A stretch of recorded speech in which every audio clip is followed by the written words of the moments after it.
with the long eye? Huh. Rika rolled onto her knees, and her stomach kept on rolling and tickled her throat with sick. By the dead, she felt sore and squeezed out. Twice the pain of a night at the ale cup, and none of the sweet memories.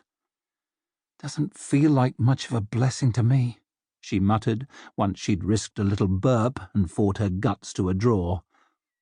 There are few blessings without a curse hidden inside, nor curses without a whiff of blessing. Issen carved a little piece of chagger from a dried-out chunk. Like most things, it's a matter of how you look at it. Very profound. As always. Maybe someone whose head hurt less would enjoy your wisdom more. Issen licked her fingertips, rolled the chagger into a pellet, and offered it to Rika. I am a bottomless well of revelation, but cannot force the ignorant to drink. Now get your trousers off. She barked out that savage laugh of hers. Words many a man has longed to hear me say. Rika sat with her back to one of the snow-capped standing stones, eyes narrowed as the sun flashed through the dripping branches, the fur cloak her father gave her hugged around her shoulders, and the raw wind wafting around her bare ass. She chewed chagger and chased the itches that danced all over her with black-edged fingernails, trying to calm her mangled nerves and shake off the memories of that tower and those hanged and of Ufrith burning. Visions, she muttered. A curse for sure. Issen squelched up the bank with Rika's dripping trousers. Clean as new snow. Your only stench now shall be of youth and disappointment. You're one to talk of stenches, Isern fail. Isern raised her sinewy, tattooed arm, sniffed at her pit, and gave a satisfied sigh. I've a goodly, earthy, womanly savour of a kind much loved by the moon. If you're rattled by an odour, you pick the wrong companion. Rika spat chagger juice, but messed it up and got most of it down her chin. If you think I picked any part of this, you're mad. They said the same thing about my da. He was as mad as a sack of owls. You're always saying so. Aye, well, one person's mad as another's remarkable. Need I observe you're a long leap from ordinary yourself. You kicked so hard this time you nearly kicked your boots off.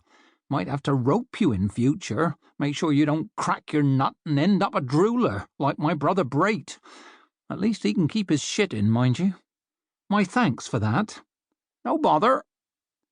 Isern made a little diamond from her fingers and squinted through it at the sun.